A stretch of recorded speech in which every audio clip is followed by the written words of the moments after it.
I mean, you know what? I look at this. This is a baseline, and I really tried to be. The editor at A&M Press kind of dinged me for too much detail. It's like, you only get one of these. I'd rather put too much detail. So I don't apologize, but I also know this is such a massive, complex subject. I scratched the surface. So my stories are just some. I was just the one that was hard-headed enough to do the first and to explain to Mayor Lee Cook alternative culture in Austin. It's not an easy thing because it's like, Mayor Cook, no offense, but this book is not about you. Everything you did is establishment, and you did good stuff. But this is about the outsiders that weren't dealt in. This time on the Plutopia podcast, Jon and Scoop sit down with Nick Patoski, author, journalist, DJ, and champion of authentic Texas cuisine. Our discussion about Nick's latest book, Austin to ATX, the hippies, pickers, slackers, and geeks who transformed the capital of Texas, leads into a free-form talk about Austin, past and present. Hey everybody, we're back with another episode of the Plutopia podcast. Welcome to the Plutopia News Network. I'm here with my partner Scoop. Hello, hello, hello. And Nick Patoski. Nick has spent 5 decades writing about Texas and Texans. And he's written about like Stevie Ray Vaughan, Selena, Willie Nelson, the Dallas Cowboys. And he also hosts the fabulous Texas Music Hour of Power on Marfa Public Radio every Saturday night. And you can find that online too. And we should talk about that while we're talking. 7 to 9 Central. Right on. And Nick has written this amazing book, really, in the level of detail and the history that it captures. It's called Austin to ATX, and it's about the history, kind of the whole history of Austin, Texas, told from a particular perspective, more on like cultural and creative parts of Austin. And Scoop and I both had a great time reading the book, and we're looking forward to talking about it. And I'll just start with, I have a theory of my own, and I wanted to run it by you and see what you thought of it. I've always thought that what made Austin get weirder in the 60s and 70s was that you had all these people who had grown up in small towns, but they were also exposed to mass media. So they were kind of small town people who actually had been filled with all kinds of big ideas and were kind of drunk on mass media, and they all started coming here to go to the University of Texas. And it seems to me that convergence of people who were it's like country people going to the city, but they're bringing the city with them, except it's an image of the city that filled their heads through some kind of media feeds. I think that resulted in a lot of weirdness. Well, that convergence is historic, and I think that goes back to the 19th century. If you look at Texas as a whole, if you're different, or let's say, you grew up in Floydada and you were a reader, voracious reader, or you're a mathematician from Refugio, you didn't fit in your community. You were a weirdo, you were an outsider. And, and you probably knew it pretty quick. You were informed you didn't fit in. And the university has made Austin that appealing destination for misplaced Texans. That's historic. And that's been for going on all the 20th century into the 21st century. And I think what you said about kids in small towns being informed in mass media, that's, I would say, in the last 30 years with the internet. You drive through a small town, you listen to the radio, and it's like you think, God, what it must be like to grow up in a town where all you've got is religious radio or bad country music, and how suffocating. But what I forget is those same people have access to whatever their interests are through the internet. So their tribes are now no longer geographically limited. But they were back then, and I think this idea of Austin was a free space for kids from Texas that were different. Not so much from outside Texas. This was very provincial. Except New Orleans. Well, there were a bunch of people coming over from that direction. It's got a lot of New Orleans in it, and it's got a lot of, and when you mention New Orleans, this is the other quality of Austin, And I use 1970 to 73 as kind of this period everything changed. Before then, largest hippie community between either coast, at least in the South. I mean, you'd have to go to LA or New York. There are more hippies here than Boulder or certainly even New Orleans. And in the 60s, though, if you were a hippie in Austin, it was like growing up in New Orleans. If you just grew up in Austin, period, or stayed here after graduating, you weren't very aspirational. This was not a good town to be aspirational in. And if you were, let's say you're different, you're a hippie and you were part of the Austin's hippie community, well, there were greener pastures in certainly San Francisco, lesser extent LA, New York, and musically speaking, to lesser extent, Nashville. So you left if you were aspirational. And generally, anyone that came to the university, got a degree, and was primed to go make money, they left. If you stayed, you had to get a job at the university or with the state, and you took a financial haircut. You weren't going to make as much, but you knew why you were staying. And so basically, on a day like today at 2 o'clock in the afternoon, you may be working, but you might also say, hey, let's go to Barton Springs and swim. And you do. Now that was the old Austin. It was laid back, kick back. And that out-migration in the book, my last character to leave was Don Hyde, who founded the Vulcan Gas Company, which was a San Francisco idea, plopped it down in Austin, and he just got harassed and harangued. There wasn't a great crowd there. It wasn't a critical mass, but there was a Vulcan Gas Company. And it had already closed down, and he'd gotten rid of it in 1970 when the Vice Squad told him, we don't know what we're going to bring you up on, but you've got 24 hours to leave town, and he did. Already, as Don Hyde leaves to go to San Francisco and seek greener pastures, people are drifting in for music. And the first ones are like old folkies, Jerry Jeff Walker, Michael Murphy, Willis Allen Ramsey. Cosmic Cowboys. They're young folkies wearing cowboy hats, and they're folkies doing personal songs, but they also pack bands because they understand if you want to get people excited around here, have a band and people can dance to it. So those guys, the Cosmic Cowboys, started doing their thing, and it was really the two ancillary figures in my mind. 40-year-old country musician whose house burns down in Nashville. 40 years old, being 40 in country music years, that means it's time to go sell insurance. But instead, Willie Nelson comes to Austin and reinvents himself. But I think as significantly, if not more so, Willie was the second artist signed to Atlantic Nashville, this new label started by Jerry Wexler. And when Jerry Wexler, the music talent scout, shows up in Austin, something serious is happening. And the first guy he signs, crazily, is this guy, Doug Somm, who Doug Somm's from San Antonio. He's had pop hit records in the mid-'60s with the Sir Douglas Quintet, She's About to Move Her, The Rains Came. Yeah, Huey Moe, right. He gets popped for weed in Corpus Christi in '66, and instead of going to prison, lucks out, and he winds up in San Francisco. And Doug, being in San Francisco, is already an old soul.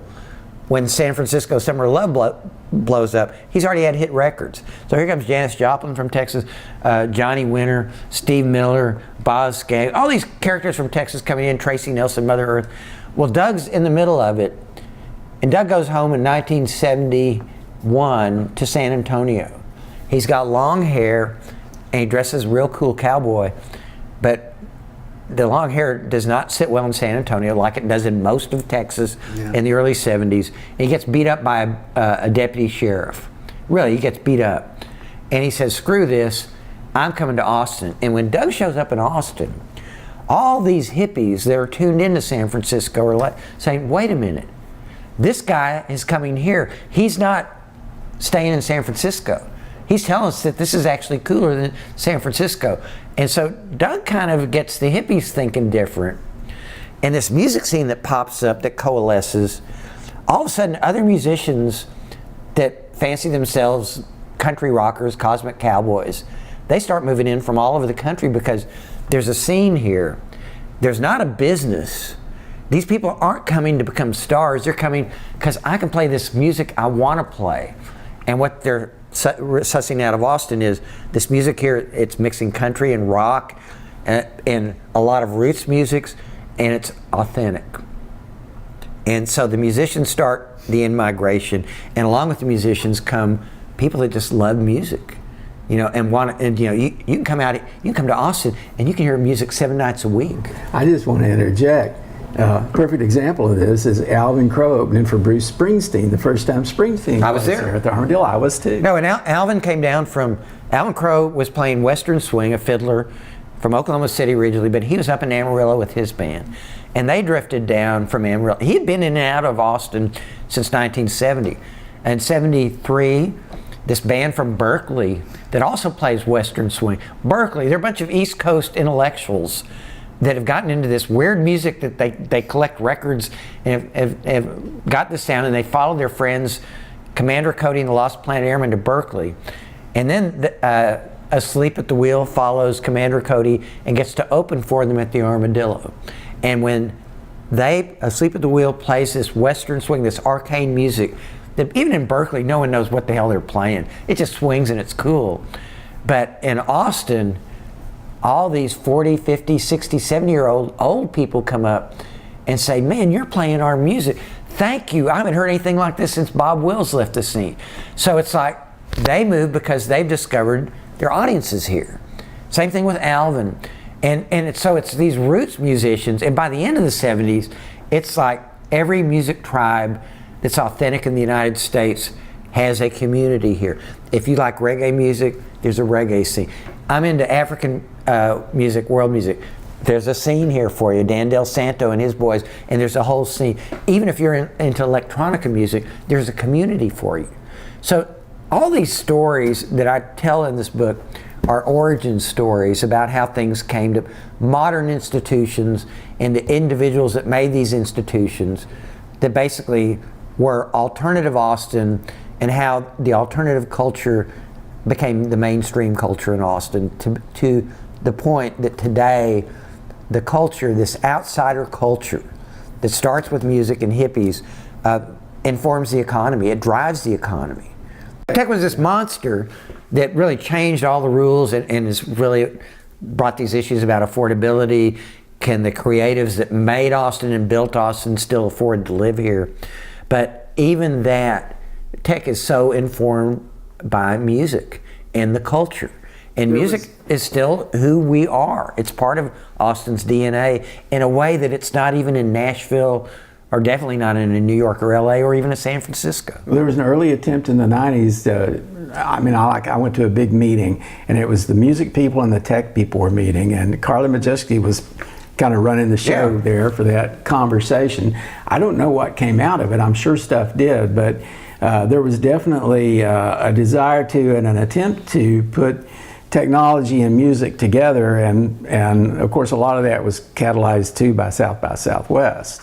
Yeah, definitely. And there's where South by Southwest is where these three disciplines, film, music, and now tech, kind of intermingled, although I don't think they intermingle near enough. But it's kind of like tech, and that with the success it's brought, the leaders recognize, it's important to keep this creative spark here. I don't know what you want to call it, a vibe, it's mojo, it's something cosmic, it's the groove, or it's just, how do you commodify cool? But Austin's got something that most other cities don't. There's a feeling, there's a sensation you kind of get here in Austin, and it hadn't completely gone away, and I don't guess it ever will. But back in the day when there weren't as many people on the streets, and when you could kind of move around the city pretty well, and you could go to Zilker Park and there wouldn't be anybody there, that sort of thing. You could just there was just this sensation, I don't really even know how to describe it, but it just felt like you were in a real place, It is a place, and you look at Texas, other cities, parts of San Antonio are kind of pretty, but it doesn't have visceral beauty. Now, Austin's got trees and hills. Dallas, Fort Worth are on a prairie. It's kind of just flat and ugly, and Houston's like, it's just like, it could be a flat canvas. Let's build a city here. There's really not a lot of natural beauty. that informs it.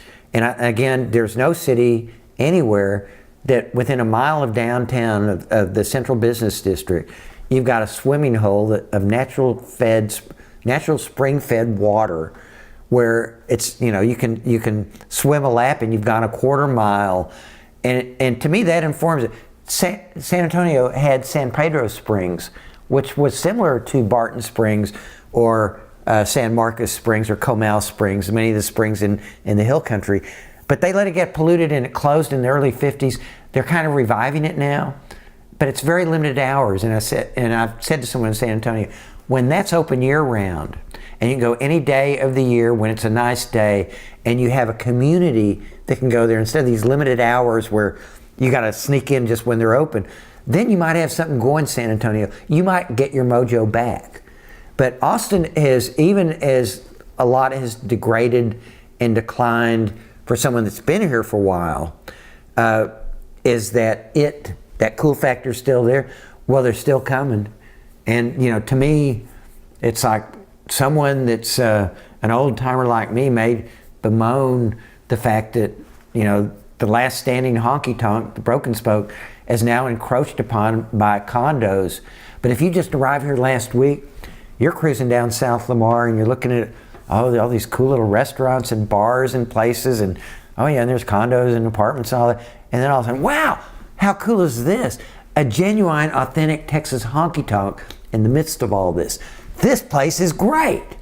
So it's all perspective, and I can still say, having worked on this book, the people that are still coming today, I think, most of them, are as gobsmacked and charmed in their own way as you were, or Scoop was, or I was when we first got here and declared to ourselves, this is our place. Once you find your place, wherever your place is, and you say, this is my place, that's the best, always going to be the best time, because once you declare that, you really don't want to see any change. You don't want to see any change. You love it the way it is. And everything that happens after that point is kind of degradation, or, it's usually not improvement.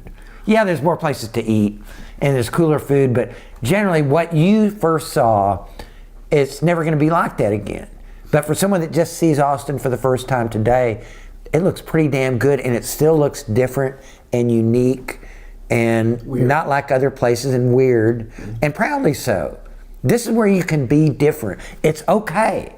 And that has been forever thus. That goes back to being a university town and maybe a state capital town, that it just basically has begged transients to come in.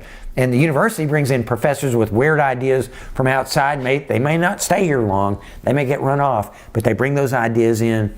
The state government less influential, other than the fact that it gave a lot of people who would have otherwise been slackers a gig, just a job so they can survive and do their thing. Jack Jackson, the great underground cartoonist, was famously worked for the state as an accountant and used the state printing press to do his first underground comics.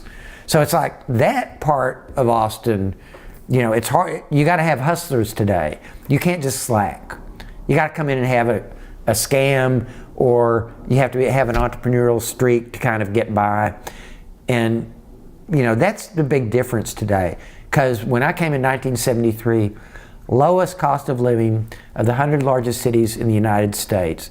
So, if you paid $100 a month rent, you were paying too much.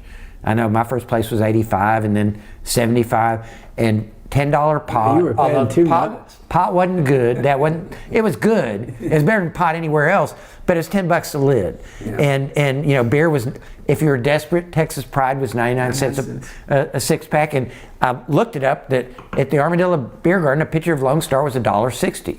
So it was like, it was always, do you want to pay $2 to pay cover to go into the Armadillo? Or do you want to use that $2 for another pitcher and just stay out here and listen to the band that's playing in the beer garden? So it was a great place to slack.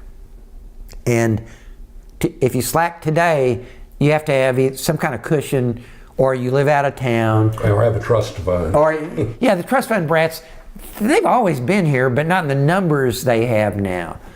But, that part's changed. You can tell everybody you got a startup. But, well, everybody is doing a startup. And you know what? The stories that I did in here, they're all startup stories. And that was the fun thing of all these characters making something up out of nothing and doing it for all the wrong reasons. And when I say wrong reasons, it's like, it's really the right reasons. I'm saying they never used business plans. They never talked about what our gross is going to be. They never thought in business terms. It's like, hey, isn't this a cool idea? And if you get enough friends together to say, yeah, it is a cool idea, and you get together, you build a concert hall like Eddie Wilson got his buddies to do at the Armadillo. And then it's not just a concert hall. You put on ballet.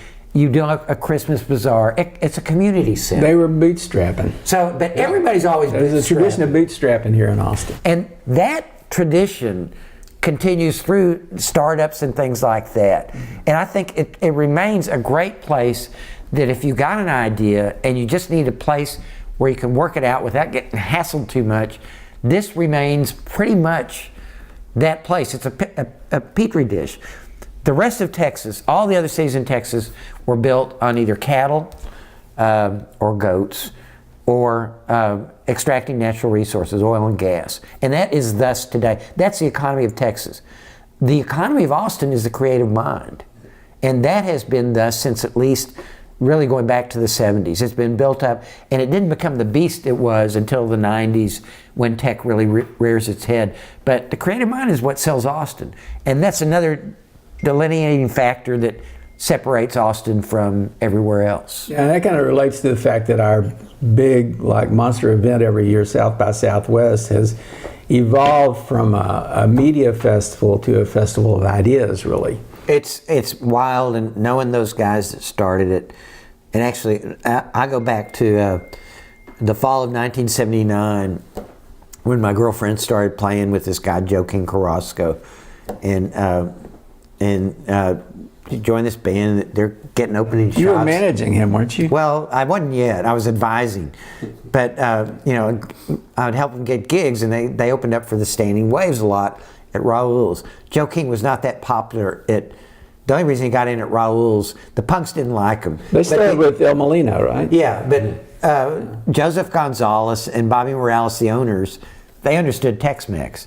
And even though this guy was a gringo, they understood what he was doing. The punks just thought this was so weird and not punk because he didn't dress in black. But after goes to New York and plays CBGB's, plays the Mud Club, all of a sudden Joe King is big shit when he comes back to Raoul's. But that fall of 1979, and I'm trying to help the band because my girlfriend's playing in it, and you know I want to see something happen here. And I'd help advise Joe King when he had his El Molino album. I was a rock critic. Here's the rock critics to send this album to, and he did. And he got good buzz. But fall of '79, I'm sitting out in the parking lot during breaks. Joe King gets to open up, and Standing Waves are going to go on, and that's where I met Roland Swenson.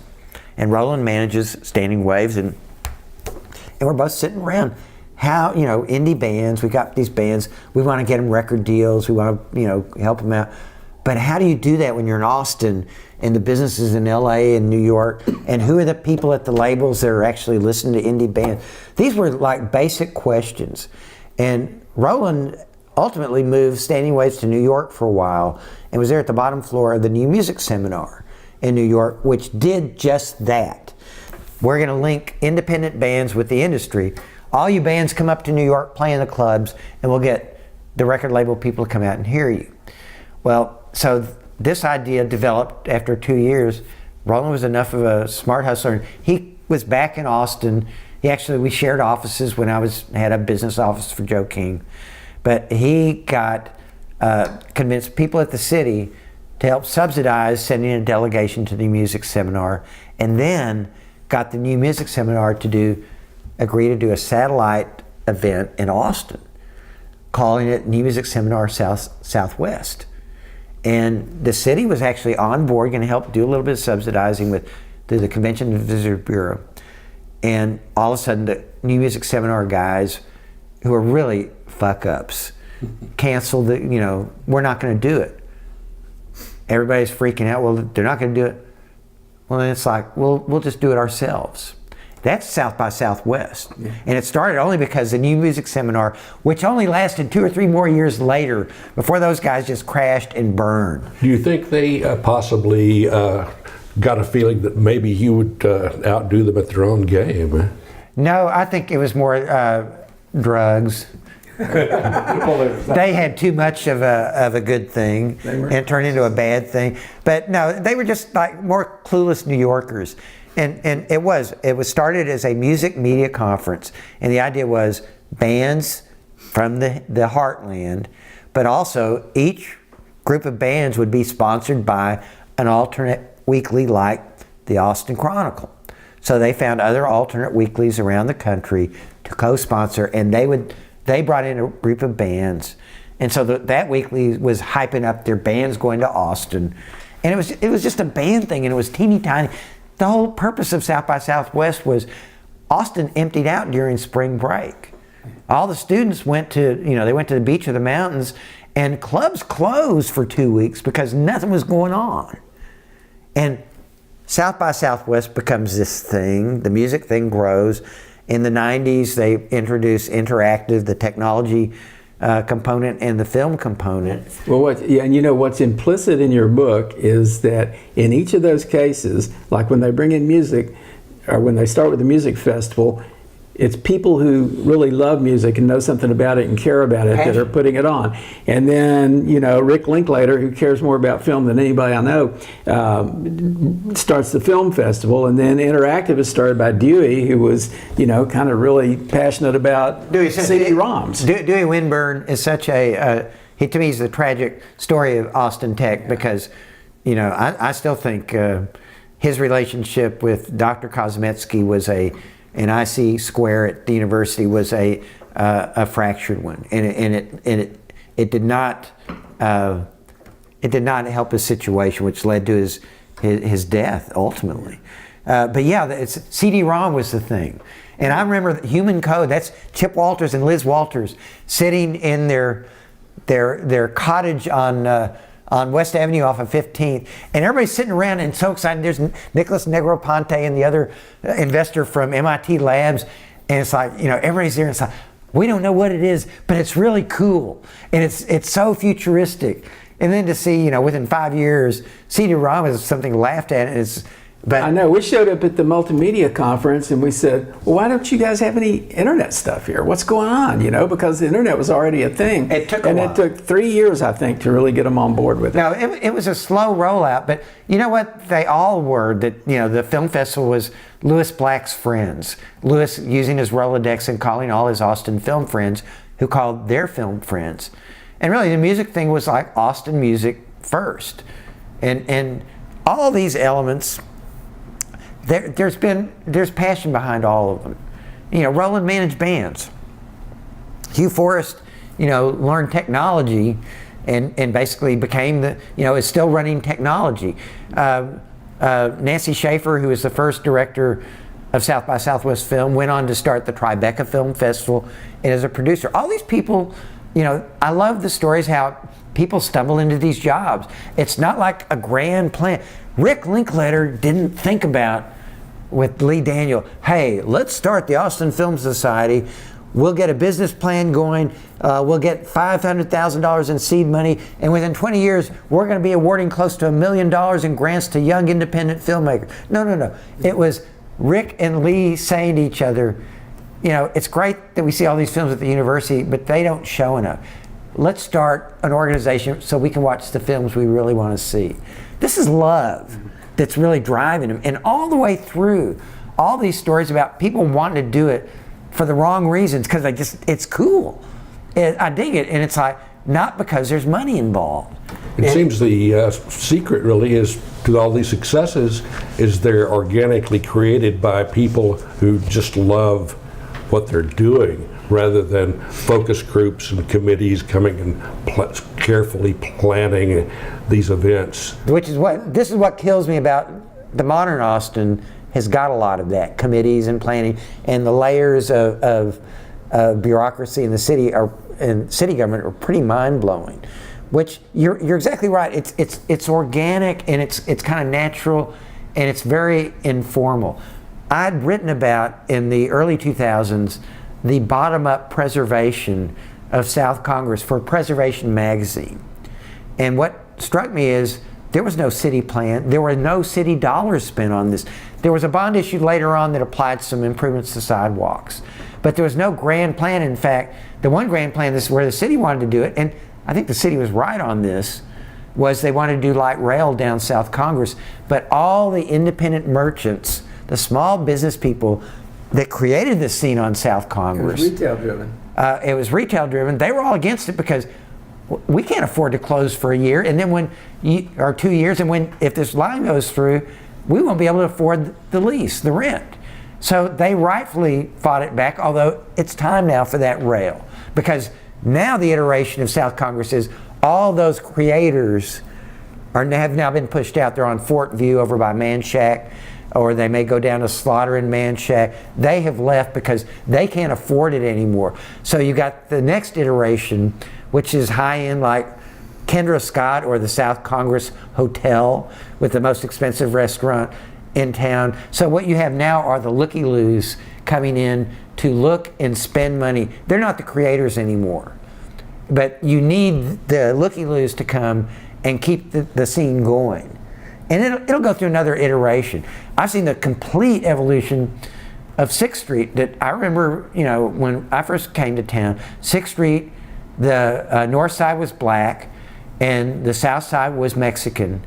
And it was a leftover from segregation because Congress Avenue was the white main street. All the black and brown businesses were on 6th Street. The Ritz Theater was an X-rated theater. It was a flop house. And at night, you didn't go down there.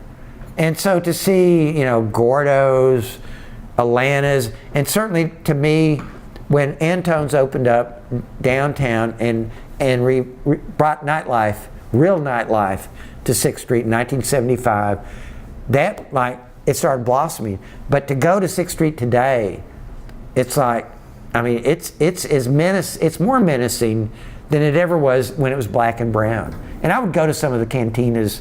La Plaza was a great place to go hear Conjunto music and stuff like that. You'd always get these looks walking in. What are you doing here, white boy? But once people knew what you were there for, you didn't get hassled. It was great experience. Today, 6th Street has kind of devolved back into this. It's just kind of a menacing part of town, and I don't know why anyone would go there. Drink, listen to music. Yeah, if you're going to listen to music, you got to Red River because they've got real bands there. Yeah. Some of the great music clubs like Antone's and just all those places that people would play seem to have either been bought out or changed or gone out of business because they couldn't afford the rents. You know what? It's great, and I kind of end ambiguously, but I cite Gary Keller of Keller Williams Realty, biggest real estate firm of its kind in the world. He plays guitar. And he's had all these things like black tie and all ATX. He's recognized as a problem. And he actually put his money where his mouth is. He buys the Saxon Pub, the land, because they're fixing to move out way south to St. Elmo's and create another scene out there. They can't afford South Lamar. Gary buys the building, offers them cheap lease that they can afford to stay, and so they stay in place. Now, if more people of his means did that, because I talked to Gary has a music guy now because he believes in wants to work on this. He's identified the problem, and that's important. That's the first thing to do. What's the story of the you alluded to earlier about the dance hall that is still sitting there on Lamar? Broken Spoke. Broken Spoke, yeah. Well, Broken Spoke will persist as long as James White's alive. He's the personality in the face. The big question will be, post James White, can it still operate? It's just like, is Dirty's still Dirty's, even though it's not the original family there anymore? These are good So questions. the thing is, James White wouldn't sell out. That's why. Well, he doesn't have to. Is still there. Yeah. He's still there, and the developers see the value in keeping something like that there. But Keller's people had all these ideas about bringing in. We need more lawyers and accountants and better studios. We're going to bring in BMI. They're going to have a publishing office. And I said, that's great if you're established. But you know what? That's not the Austin story. There's a handful of people that are that successful that need those ancillary businesses. And I hit him with two things. And I said, one thing is you need to think about the poorest musicians of all who are musicians. they're the ones, you just need to give them a stipend. Pay them $500 a month so they can make rent or do whatever they need to do so they can stay in the city and not move to Lockhart or somewhere else and do their craft. They're never going to get rich. And you're going to find some bums that are going to leech off of this program, but pay those most in need. And then all these other things, infrastructure is great. The one thing you need to do is keep what makes Austin music what it is going, is figure out ways to keep clubs going or create an alternate version of clubs, whether it's public performing spaces underwritten by the city, that, you know, that's where you get your stipend so it's not a bar, or give a tax break to someone who says, I'm running a music club and 50% of all my proceeds come from live music, to where a business person can afford to run a club because they can't anymore. And that's just, you know, our rents are nuts, leases are nuts, and if you can't have clubs, you can't have music. I mean, you can't just start with the Moody Theater at Austin City Limits. It doesn't start there. You got to have the Petri dish where all this stuff comes into fruition. And that's what has always been Austin. And the fact that, I mean, success is always, it's kind of beside the point. There are a bunch of those, like in East Austin, you know, you've got a set of clubs that are persisting because the rent hadn't quite gone, it hadn't quite destroyed them yet. South Austin, we've got a few clubs out here. Giddy Ups is kind of like the old Soap Creek used to be. You know what? Nancy always claims that too. Whenever I go visit her, she said, "Oh, we're just like Soap Creek." Well, okay, you're sort of like Soap Creek. And in fact, I would argue now, near where I live, outside of Wimberley, the Devil's Backbone Tavern. Oh yeah. Now that Robin Ludwig, one of the Robinsons, Charlie and Bruce's sister, and Abby Road from Copeland Hall have taken it over. That reminds me of Soap Creek. Now you got to be a lot farther out, and you got to have a lot of mud around the place to be. Yeah, but you know what? That's what's happened is, you know, as Austin's become unaffordable for the creatives, one of the upsides is you have these new kind of ex-urban and suburban hip spots. Like I cited Slaughter and Man Shack and the Moon Tower and Sam's Town Point, and you've got restaurants and cool little shops and businesses that are all kind of glomming together. So it's moving south and north. You know, I look at Burnett, and certainly Burnett 45th to Koenig, if not all the way to Burnett. That's or to 183. That's a real hip strip.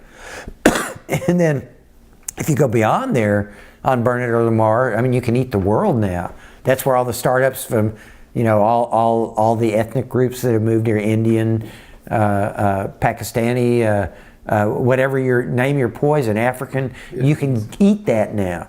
So that's the affordable parts are where the cool creative things are happening. The core is harder to maintain cool.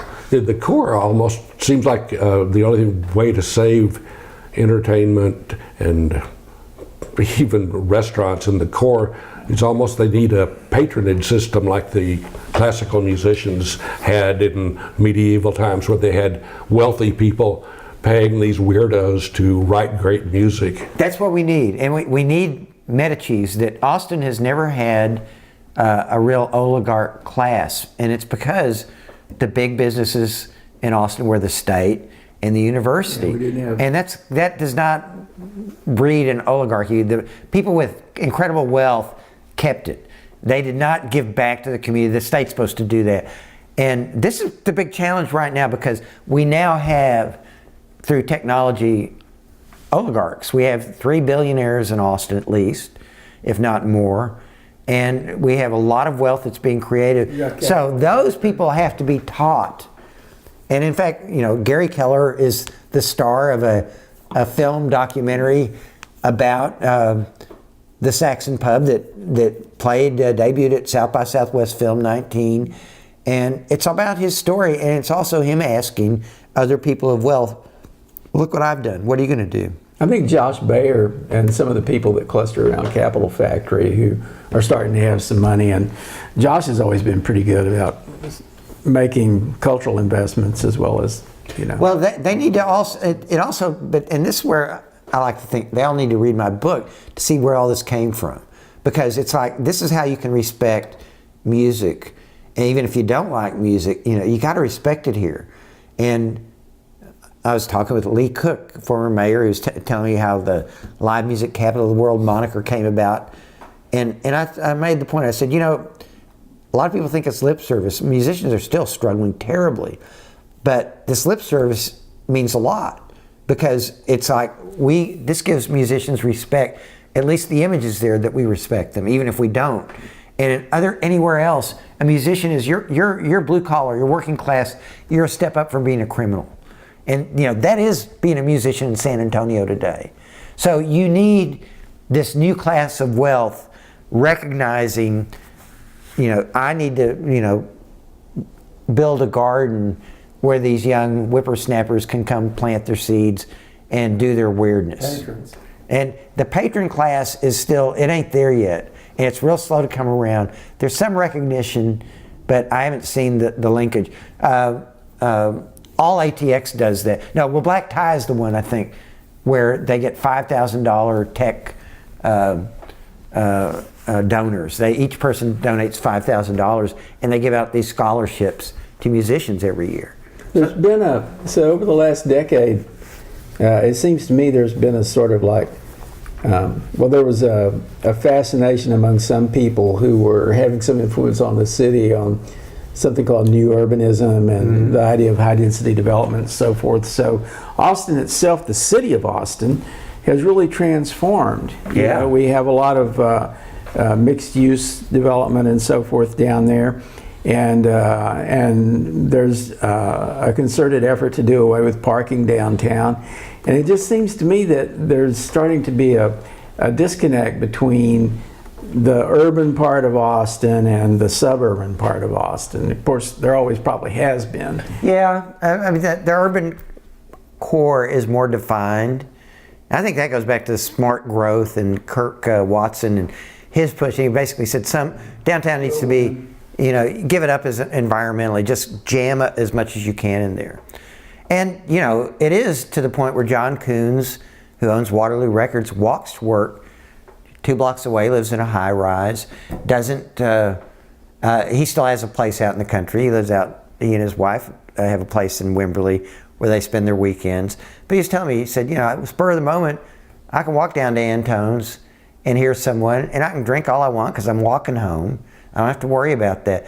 And I kind of saw some of that future walking off of Rainy Street the first Sunday of South by Southwest. And it was right in front of this big Amazon exhibit for Game of Thrones, that they had all the pedicabs were lined up like taxi cabs at the airport. I thought, oh, this is interesting. So this is my pedicab.